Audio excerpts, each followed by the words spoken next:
दोस्तों हम इस वीडियो में देखने वाले हैं भौतिक शास्त्र 2021 रिवीजन टेस्ट जो है आपका हुआ है 12वीं का, उसका पूरा सॉल्यूशन जो कि हम इस वीडियो में पूरा देखेंगे। देखिए यहाँ से स्टार्ट करेंगे और पूरे जितने भी आपके क्वेश्चंस हैं नंबर वाइज सारे क्वेश्चंस जो है देखेंगे।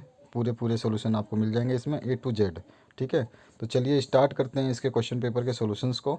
और साथ ही साथ आपको बता दूं, आप जितने भी क्वेश्चन पेपर्स हैं प्रीवियस ईयर के 2018 के 19 के 20 के सारे सेट्स के साथ अवेलेबल हैं, उनको देखना ना भूलें। ये आपका जो क्वेश्चन पेपर है ये कोई भी स्टूडेंट दे सकता है जिसको पता नहीं है कि कौन सा क्वेश्चन पेपर आया था, तो उन स्टूडेंट्स के लिए है ये क्वेश्चन पेपर पूरा। आप आराम से देख लीजिए, आराम से वीडियो को पॉज करके पढ़ लेना। मैं जल्दी जल्दी दिखा देता हूँ, उसके बाद मैं सॉल्यूशंस बताने वाला हूँ मैं इस पूरे पेपर का, तो उसको ज़रूर देखिएगा, उससे आपको बहुत बेनिफिट होने वाला है। साथ ही साथ मैं बताऊँगा उस सॉल्यूशंस को जैसे हमने लिखा है उसी तरीके से अगर आप लिखेंगे तो आपके एग्ज़ाम में भी अच्छे मार्क्स आएंगे। तो पहला जो क्वेश्चन है उसकी बात करें, पहले क्वेश्चन के उत्तर की, तो पहले में आ जाता है इलेक्ट्रॉनिक आवेश, दूसरे में आ जाता है अनंत, तीसरे में आ जाता है C = 4πe0r, चौथे में आ जाता है फेरेड और फिफ्थ में आ जाता है 4 गुना। उत्तर नंबर 2 की बात करें हम, तो यहाँ पे वाइट स्टोन सेतु आ जाता और B = μ0H+I हो जाता। तीसरे में एम्पियर मीटर और चौथे में 1 μF और पाँचवें में 9 × 10⁻11 जो है स्थेक फेराड हो जाएगा। 9 × 10⁻11 तीसरे का उत्तर जो होगा वो होगा विद्युत ऊर्जा जो है I² RT के बराबर, आंतरिक प्रतिरोध का होगा ओम, और विद्युत वाहक बल का होगा वोल्ट, और किलोवाट घंटा का होगा विद्युत ऊर्जा, और विद्युत सामर्थ्य का होगा VI। क्वेश्चन नंबर 4 की बात करें तो पहले का उत्तर हो जाएगा अनंत, दूसरे का हो जाएगा हेनरी, और तीसरे का किसी वस्तु पर आवेश की अधिकतम मात्रा मूल आवेश का पूर्ण गुणज होती है, जैसे कि इक्वेशन में हम लिख सकते हैं Q = ±NE। चौथे का आंसर शून्य हो जाएगा। पांचवे का किरचॉफ का प्रथम नियम आवेश संरक्षण के नियम पर आधारित है। अब आ जाइए पांचवा जो क्वेश्चन है उसके आंसर्स, तो अनुगमन वेग बताना था। जब किसी चालक के सिरों के बीच विभवांतर लगाया जाता है तो इलेक्ट्रॉन अत्यंत धीमी गति से एक औसत चाल से चलने लगते हैं। इलेक्ट्रॉन की ऐसी गति को अनुगमन वेग कहते हैं। इसका मान लगभग 10⁻⁻⁴ मीटर/सेकंड होती है। प्रश्न नंबर 6 की बात करें तो इसका अथवा किया गया है, तो धारिता का मात्रक लिखना था जो फेरेड होता है, और इसकी जो डायमेंशनल फार्मूला या बीमा बोल सकते हैं ये होता है M-1 L-2 T⁴ A² होता है। ठीक है, उसके बाद में आ जाइए क्वेश्चन नंबर 7 का अथवा का उत्तर, तो लेंज का नियम लिखना था। तो लेंज का नियम है प्रेरित धारा की दिशा सदैव इस प्रकार होती है कि वह उसी कारण का विरोध करती है जिसके कारण वह स्वयं उत्पन्न होती है। यही लेंज का नियम है। प्रश्न संख्या 8 का उत्तर बात करें तो प्रथम नियम जो है आपको बताना था, तो जब किसी बंद परिपथ से गुजरने वाले फ्लक्स में परिवर्तन किया जाता है तो उसमें प्रेरित विद्युत वाहक बल उत्पन्न हो जाता है। इस विद्युत वाहक बल का अस्तित्व तभी तक रहता है जब तक कि चुंबकीय फ्लक्स में परिवर्तन होता रहता है। अब इसके बाद में द्वितीय नियम क्या कहता है। द्वितीय नियम में किसी बंद परिपथ में उत्पन्न प्रेरित विद्युत वाहक बल फ्लक्स में परिवर्तन की दर के अनुक्रमानुपाती होता है। माना किसी परिपथ से गुजरने वाला फ्लक्स φ1 है तो t समय पश्चात φ2 हो जाता है, तो फ्लक्स में परिवर्तन हो जाएगा φ2 - φ1, क्योंकि पहला आखिरी माइनस पहला। उसके बाद परिवर्तन की जो दर निकालनी है, दर हमेशा टाइम के हिसाब से विद रिस्पेक्ट टू टाइम निकलेगा, तो φ2 - φ1/t, और φ2 - φ1 जो होता है ये चेंज इन फ्लक्स है, तो फ्लक्स को चेंज करते हैं तो डेल्टा लगा देते हैं, तो डेल φ/ΔT हो जाएगा। यदि प्रेरित विद्युत वाहक बल E हो तो E अगर होता है तो E हो जाएगा समानुपाती किसके, डेल φ/ΔT के। ठीक है, तो E की वैल्यू आ जाएगी -dφ/dt। इस तरह से आप लिख सकते हैं। तो जो ऋण का चिन्ह है इस बात को प्रतीक है कि प्रेरित विद्युत वाहक बल फ्लक्स में परिवर्तन का विरोध करता है। ठीक है, क्वेश्चन नंबर 9 की बात करें, वैद्युत द्विध्रुव के कारण निरक्षीय स्थिति में विभव। तो माना AB एक वैद्युत द्विध्रुव है जो +Q और -Q आवेशों से चार्ज से मिलकर बना है। इसकी लंबाई 2L है और इसके मध्य बिंदु O से R की दूरी पर जो है निरक्षीय स्थिति में कोई बिंदु P है जिस पर विभव ज्ञात करना है। तो यहाँ पे एक डायग्राम बना दिया है जो डायग्राम में बनाया वही हमने वहाँ पे ऊपर लिख दिया है, ठीक है। अब इसके बाद में प्लस क्यू आवेश के कारण बिंदु P पर विभव क्या होगा, V1 V2 और निकाल लेंगे तो 1/4 pi e naught into q जो चार्ज है upon r square plus l square, root में इनकी जो रेडियस और लेंथ है इनको ले लेंगे। माइनस क्यू आवेश के कारण जो हम लेंगे तो इसमें माइनस क्यू हो जाएगा, सेम इक्वेशन रहेगी। तो V2 की इक्वेशन भी आपकी माइनस में आ जाएगी और V1 की इक्वेशन प्लस में आ जाएगी। बिंदु P पर परिणामी विभव जो हो जाएगा B बराबर, तो B1 प्लस B2, जब दोनों को जोड़ेंगे तो एक माइनस का है एक प्लस का है, तो क्या हो जाएगा पूरा का पूरा जीरो, तो B इक्वल्स टू जीरो। अतः विद्युत द्विध्रुव के कारण निरक्षीय स्थिति में किसी बिंदु पर विभव शून्य होता है। अब आ जाइए प्रश्न संख्या 10 पे। अनुगमन वेग और धारा में संबंध। तो माना कि चालक तार के अनुप्रस्थ काट का क्षेत्रफल a तथा समय जो है t है, प्रवाहित करने वाला जो आवेश है वो q है, तो 1 सेकंड में गुजरने वाली इलेक्ट्रॉनों की संख्या हो जाएगी a/v/d/n और t सेकंड में गुजरने वालों की इलेक्ट्रॉनों की संख्या हो जाएगी a/v/d/n/t, ठीक है। t जुड़ जाएगा इसमें, t से मल्टीप्लाई। अब t में से कुल आवेश जो होंगे q वो कैसे होंगे, q इक्वल्स टू क्या हो जाएगा a/v/d/n/t इंटू ई, ठीक है। इलेक्ट्रॉनों की संख्या ले लेंगे, आवेश की बात हो रही है इसलिए। और विद्युत धारा I हो जाएगा q/t, हमेशा ये फॉर्मूला होता है चार्ज अपॉन टाइम। तो यहाँ पे चार्ज अभी हमने निकाला, चार्ज के बटे में टाइम रख देंगे तो I की वैल्यू आ जाएगी NeAVD, जहाँ पे N जो है एकांकी आयतन में इलेक्ट्रॉनों की संख्या है और E है इलेक्ट्रॉनों का आवेश जिसकी संख्या होती है 1.6 इंटू 10⁻⁻19 कूलम, और VD जो है अनुगमन वेग है। 11वां क्वेश्चन की बात करें तो विभव मापी की वोल्ट मीटर से श्रेष्ठता क्या है। तो विभव वोल्ट मीटर की सहायता से विभवांतर या विद्युत वाहक बल नापते समय कुछ धारा इसके द्वारा ले ली जाती है, अतः इसके द्वारा मापा गया विभवांतर वास्तविक मान से कुछ कम होता है, जबकि विभव मापी द्वारा विभवांतर मापते समय संतुलन की स्थिति प्राप्त की जाती है। संतुलन की स्थिति में जो स्रोत से धारा प्रवाह बंद हो जाता है, अतः इसके द्वारा मापा गया विभवांतर पूर्णतः शुद्ध होता है। इसके बाद में आ जाइए, वोल्ट मीटर का पाठ्यांक लेते समय संकेतन का विक्षेपण पढ़ना पड़ता है, जिसमें लंबन दूर ना होने पर त्रुटि हो सकती है, किंतु विभवमापी से पाठ्यांक लेते समय शून्य विक्षेप की स्थिति प्राप्त होती है, जिससे यह त्रुटि संभव ही नहीं। उपरोक्त दोनों कारणों से विभवमापी वोल्ट मीटर की अपेक्षा अधिक श्रेष्ठ है। 12वां क्वेश्चन की बात करें तो अथवा में वाटहीन धारा। तो जब प्रत्यावर्ती धारा परिपथ में ओमीय प्रतिरोध शून्य होता है तो परिपथ में धारा तो बहती है, परंतु एक चक्र में वह औसत सामर्थ्य विद्युत शक्ति शून्य रहती है, अर्थात परिपथ में ऊर्जा क्षय नहीं होती। ऐसी धारा को वाटहीन धारा कहते हैं। चोक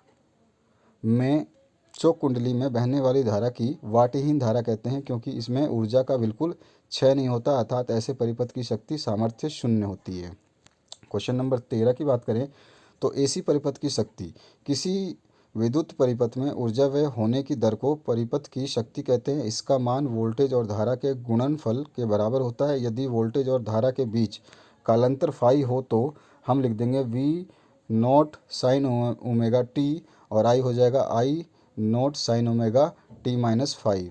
अब परिपथ की जो शक्ति है P इक्वल्स टू VI होता है, पावर का हमें पता है वोल्ट इंटू करंट होता है, तो दोनों की वैल्यू यहाँ पे रख देंगे। पी की वैल्यू को हम जब सॉल्व करते जाएंगे, इनको ब्रैकेट में से निकालते जाएंगे, तो यहाँ पर आपका P equals to V0 I0 upon 2 cos omega t minus omega t plus 5 minus cos 2 omega t minus 5, इस तरह से जो है आएगा। और इसके बाद में ये लास्ट इक्वेशन जो बनेगी आता P equals to V0 I0 upon 2 into cos 5 आ जाएगा। चूँकि ये एक पूर्ण चक्र में कोस 2 ओमेगा टी माइनस 5 का मान्य शून्य होता है इसको, तो P एवरेज जो हो जाएगा VRMS इंटू IRMS कोस 5, जो कि आपको प्रूव करना था। यही एसी परिपथ की शक्ति का व्यंजक है। क्वेश्चन नंबर 14 की बात करें, HVI और थीटा में संबंध निकालना है। तो माना पृथ्वी के किसी स्थान पर नमन कोण थीटा और संपूर्ण तीव्रता I है। यदि उस स्थान पर क्षैतिज घटक H और ऊर्ध्वाधर घटक जो V हो तो समीकरण बनाएंगे डायग्राम के हिसाब से।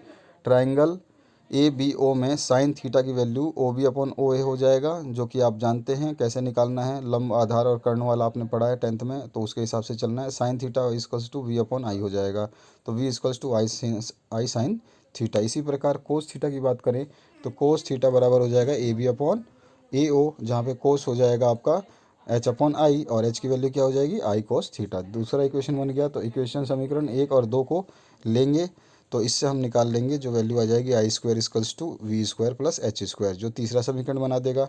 और समीकरण एक में 2 का भाग देने पर, तो हम जब इसको भाग देंगे तो v upon H equals to ten theta आ जाएगा, फोर्थ इक्वेशन। अतः समीकरण 1 2 3 4 अभिष्ट संबंध हैं सभी में। इसके बाद में 15वां क्वेश्चन है जो उच्चई ट्रांसफ़र और अपचयी ट्रांसफ़र में अंतर बताना था। तो ये पॉइंट हिसाब से बना सकते थे। जैसे कि पहला है अपचयी का, उच्चयी का, यह प्रतिवर्ती विभवांतर को बढ़ा देता है और ये विभवांतर को घटा देता है। ये धारा की प्रबलता घटाता है, ये धारा की प्रबलता बढ़ाता है। इसकी द्वितीय कुंडली में प्राथमिक कुंडली से अधिक फेरे होते हैं, इसकी द्वितीय कुंडली में प्राथमिक कुंडली से कम फेरे होते हैं।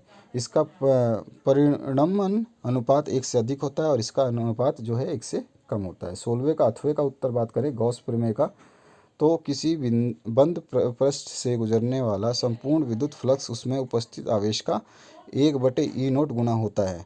तो phi E equals to 1/E0 into q, जो चार्ज है वो हो जाएगा। जो उसके बाद व्युत्पत्ति यानी कि इसका जो उत्पत्ति व्युत्पत्ति है उसको निकालेंगे तो इसमें आपका आ जाएगा इक्वेशन जो है d phi E equals to E into d S. इसके बाद में थीटा की वैल्यू जो 0 डिग्री होगी और कोस थीटा की वैल्यू हो जाती है 1, जो कि जब थीटा अगर 0 है तो यहाँ पर आपकी जो वैल्यू आ जाएगी लास्ट में d phi E equals to upon 4 pi E0 q upon r square into d S. अतः यहाँ पर जो हम इंटीग्रेशन में ले लेंगे इसको और यहाँ से ऐसे सॉल्व करते हुए जाएंगे, जो कि s की वैल्यू जो है हम रखेंगे तो यहाँ पे 4 पाई E0 और 4 पाई से 4 पाई कट जाएगा, तो हमारे पास जो वैल्यू आ जाएगी फाई ई की वो अपॉन E0 क्यू आ जाएगा। यही गास प्रमेय है। ठीक है। अब आ जाइए 17वें क्वेश्चन पे। वैद्युत द्विभव के अक्ष पर किसी बिंदु की तीव्रता। तो जब कोई बिंदु द्विध्रुव की बढ़ाई गई अक्ष पर स्थित हो तो ऐसे बिंदु को अक्षीय स्थिति में कहा जाता है। ठीक है, अक्षीय स्थिति में कहा जाता है या अक्षीय स्थिति ही कहा जाता है, ऐसे कह सकते हैं, कोई दिक्कत नहीं है। इस तरह का आपको डायग्राम बनाना है। इसमें दोनों तरफ, एक तरफ नेगेटिव चार्ज होगा, एक तरफ पॉजिटिव चार्ज होगा। जो इनका सेंटर होगा उससे जो डिस्टेंस वो आर हो जाएगी। तो इस तरह से ये पूरा का पूरा लिखना पड़ेगा। माना ए बी एक वैद्युत द्विध्रुव है और plus Q and minus Q आवेशों से मिलकर बना है। इसकी लंबाई 2L है। इसके मध्य बिंदु O से R दूरी पर कोई बिंदु P है जिस पर विद्युत क्षेत्र की तीव्रता ज्ञात करनी है। यदि बिंदु P पर एकांक धनावेश की कल्पना करें तो प्लस क्यू आवेश के कारण बिंदु P की तीव्रता E1 equals to 1/4 pi E0 into q upon r plus l का होल स्क्वायर पहला इक्वेशन बना देंगे और माइनस के लिए दूसरा इक्वेशन बना देंगे। सेम टू सेम रहेगा, माइनस के लिए माइनस लग जाएगा। अब इसके बाद में जब तीव्रता की बात करें तो बिंदु P पर परिमाणिक तीव्रता क्या हो जाएगी, E2 माइनस E1 हो जाएगा। तो इसको जब हम निकालेंगे तो E की वैल्यू जो आ जाएगी वो आ रही है यहाँ पर नीचे, E equals to 1/4 pi E0 into q r square plus l square plus 2RL minus r square minus l square plus 2RL upon r square minus l square का होल स्क्वायर। अब यहाँ पर जो है इसको फिर देखते हैं। चूँकि एल स्क्वायर बहुत ही छोटा है आर से, अतः एल स्क्वायर की उपेक्षा करने पर तो यहाँ पे हम हटा देंगे। तो यहाँ पे क्या बचेगा, जब फाइनल इक्वेशन जब निकालेंगे तो E equals to 1/4 pi E0 into 2P upon R0, ये आपकी वैल्यू आ जाएगी। ये है आपका फाइनल इक्वेशन। अब चलिए आगे बढ़ते हैं 18वें क्वेश्चन पे। तो ट्रांसफार्मर का नामांकित चित्र बनाना था। देखिए इतना अच्छा चित्र बनाया है, इसको ऐसे ही बनाना है आपको और इसमें सभी के नाम लिख देने हैं आपको। तो एक अपचयी बनाना है, एक उच्चयी बनाना है। अब इसके सिद्धांत लिख देना है। तो सिद्धांत में यह अन्योन प्रेरण के सिद्धांत पर कार्य करता है। माना ट्रांसफार्मर की प्राथमिक कुंडली में फेरों की संख्या NP तथा द्वितीय में जो संख्या है NS है। इसी प्रकार इसका विद्युत वाहक बल क्रमशः FP और जो है LP हो तो फैराडे के द्वितीय नियम के अनुसार EP इक्वल्स टू क्रमशः EP और जो है आपका वो तो क्या हो जाएगा ES। तो फैराडे के द्वितीय नियम से EP की वैल्यू आ जाएगी NP d∅/dt और ES आ जाएगा -NS d∅/dt। दो इक्वेशन बन गए। तो समीकरण 1 को 2 से भाग देने पर क्या आ जाएगा आपका EP/ES = NP/NS। तो उपरोक्त समीकरण से स्पष्ट है कि दोनों कुंडलियों का विद्युत वाहक बल उसमें फेरों की संख्या के अनुक्रमणानुपाती होता है, अर्थात जिस कुंडली में फेरों की संख्या अधिक उसका वोल्टेज भी अधिक और जिसमें फेरों की संख्या कम उसका वोल्टेज भी कम। ये प्रैक्टिकल भी है और जो है आपका थ्योरेटिकल भी है। ट्रांसफार्मर में ऊर्जा का क्षय। तो ट्रांसफार्मर में ऊर्जा का क्षय निम्नलिखित प्रकार से होता है। जिसे ताम्र हानि होती है। ट्रांसफार्मर की दोनों कुंडलियां तांबे की बनी होती है। इसमें धारा प्रवाहित करने पर H = I/2 RT के अनुसार ऊष्मा उत्पन्न होती है, जिससे विद्युत ऊर्जा का अपव्यय होता है। इस क्षय को कम करने के लिए तांबे के मोटे तार का प्रयोग किया जाता है। चुंबकीय फ्लक्स जो है वो उसका क्षरण है। तो ये है प्राथमिक कुंडली के समस्त फ्लक्स का द्वितीय कुंडली से संबंध न होना फ्लक्स क्षरण कहलाता है। इसे रोकने के लिए प्राथमिक कुंडली के ऊपर लपेट कर द्वितीय कुंडली बनाई जाती है। तो ये है आपका फिजिक्स का पूरा क्वेश्चन पेपर, जिसका हमने सोल्यूशन दिखा दिया। इसी तरह आप चैनल पे बने रहें, दूसरों के साथ शेयर करें, वीडियो को ज़रूर लाइक करें। ये आपके बहुत काम आने वाला है चैनल, क्योंकि प्रीवियस ईयर में MP बोर्ड के बहुत सारे बच्चों ने जो यहाँ से स्टडी करके अच्छे मार्क्स मतलब प्राप्त किए। आप देख भी सकते हैं उनके जो व्यूज़ हैं या फिर उनके जो कमेंट्स है वो आपको हर सेक्शन में मिल जाएगा। जो जो पेपर्स हमने डाले हैं मॉडल पेपर्स, तो उनको पढ़ के बहुत अच्छा स्कोर किया उन्होंने। तो बने रहिए। और आपके जो अभी जो एक न्यूज़ आ रही है जिसमें बता रहे हैं कि आपके अप्रैल 15 तारीख के आसपास से एग्ज़ाम होंगे, जो कि एग्ज़ाम ज़्यादा आगे जाने वाले हैं। Thank you very much for watching this video. बाकी देखते हैं कोई अपडेट आएगी तो हम शेयर करेंगे आपसे।